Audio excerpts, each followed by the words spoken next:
All right. So I'm going to be reviewing the Grand Budapest Hotel. It's a movie that came out in 2014. If you hear my dog in the background, she's a little excited because it's almost. I'm looking at my clock. It's almost time for her, for us, to take our walk. So she's really antsy. But I'm trying to power through this upload or this review real quick. So, huh? Of course, I've seen the movie before. I've rewatched it. I'm trying to. I don't think I should try and remember the first time I saw it because I can't. God, this thing's a little blurry. Let me see if I can fix it.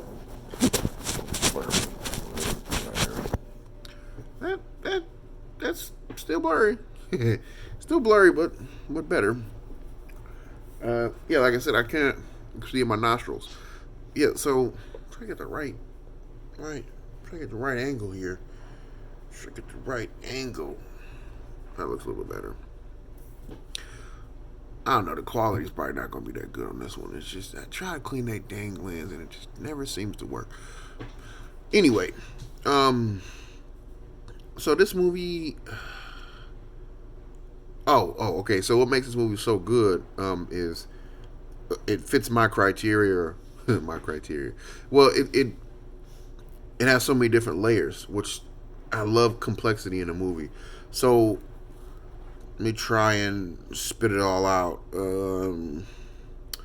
So it starts off with a child reading a book of a story. Then that story gets narrated by the author, and then they take that author and they go to his younger self, which was in the '60s, at of course at the Budapest, the hotel, and then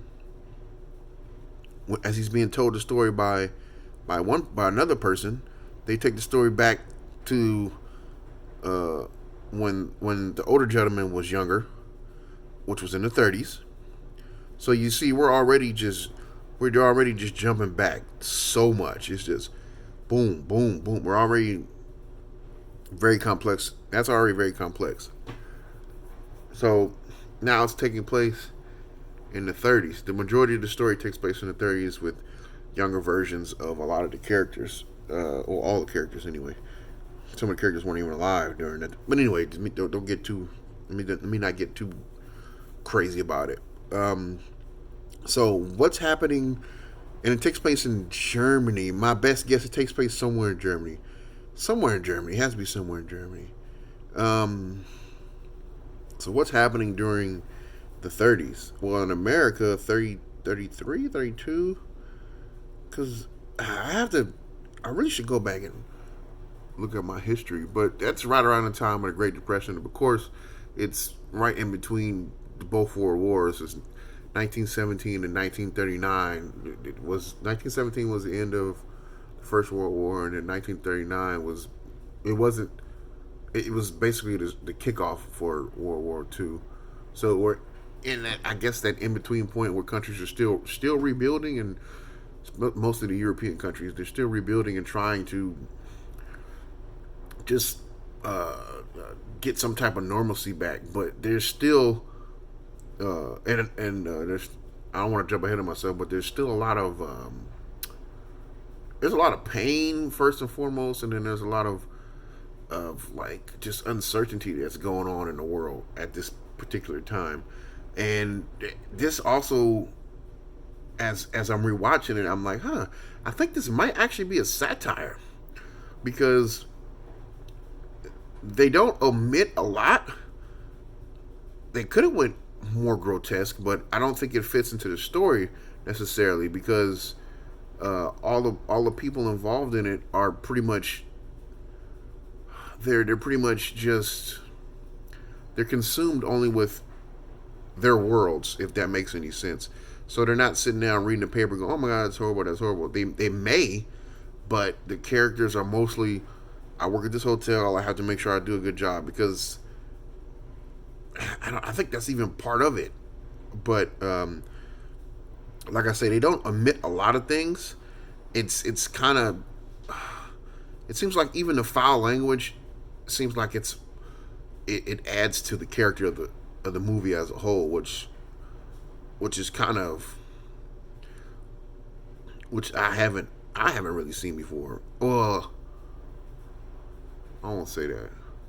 You It walks that line of great great conversation, or great dialogue, not conversation. Great dialogue by a writer.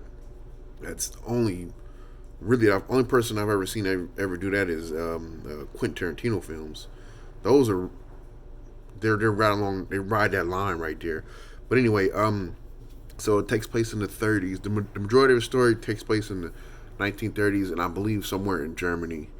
So you can say what you need to say, and they do bring that up too, about the yeah, it's my dog. She's ready to go, and they do bring up they do put into camera a lighter version of Nazi high officials that at the end of the movie wind up basically taking control of the hotel. Um, I don't think I've said too much about the movie. Have I? I've just been yammering. So, take the bulk of the movie takes place in the 1930s. Oh, it involves a young man who's a lobby boy, his love interest who she bakes cakes, and it follows. The main story follows the head concierge, the head concierge. God, there's just so much going on in this movie. His love interest has a birthmark on her face.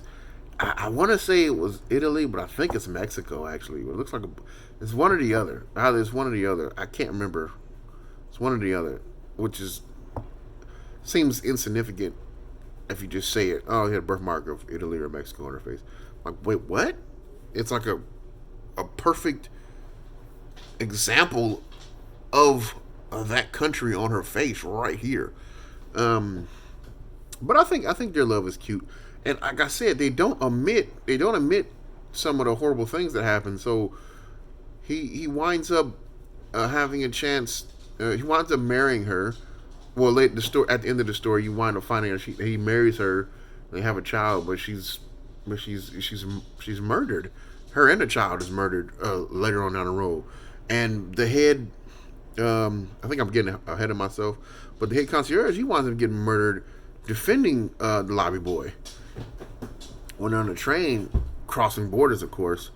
But they show the contrast between the beginning of the conflict, or even before the beginning of the conflict, and like during the conflict, because the soldiers, of course, have changed, and these, of course, have seen and done a lot of things by this point, so they're not going to take the same amount of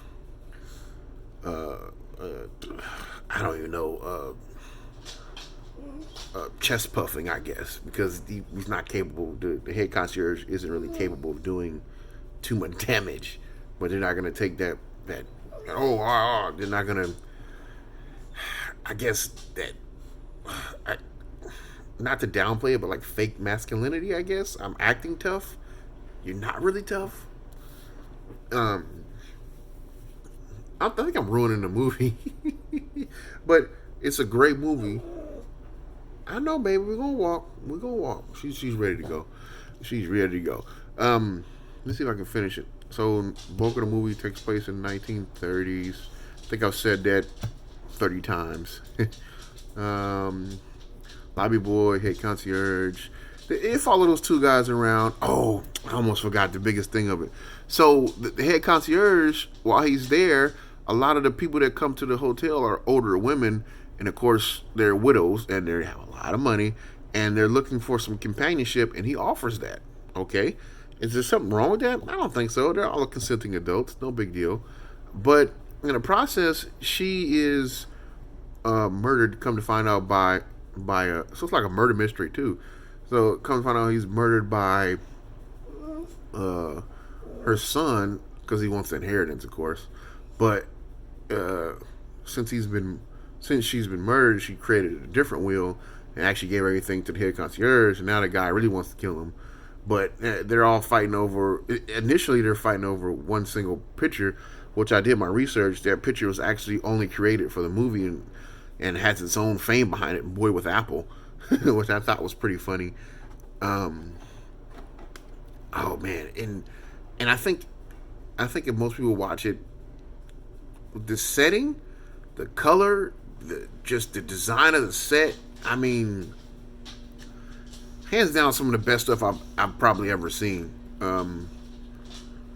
It's just really, really good, and I can't leave out.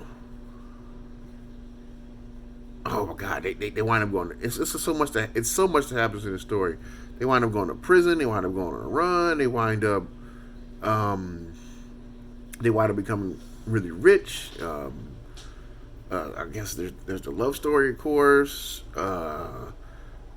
Every detail of the story is so polished. Because I've watched it a couple of times. This time, when I knew I was watching it and I was going to be doing a review, air quote, on that, I tried to find a kink in the armor, if you will, for lack of a better term. I tried to find something that was wrong with it.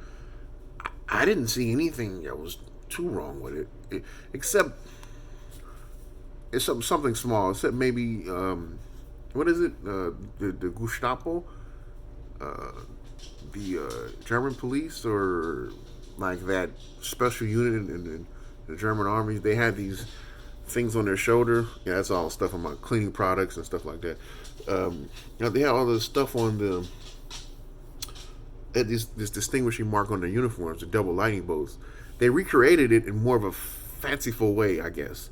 But that was on display. But they did a good job of having like somewhat replica uniforms, I guess, but not, but like these are Nazis, these are Nazis. It was like, oh, those are soldiers. The guns seem to be pretty accurate, not all the way accurate, but pretty accurate. I'm like, I don't know. It was a good movie. I'll say that much. I hope this was a decent review. Probably was. I'm having second thoughts though.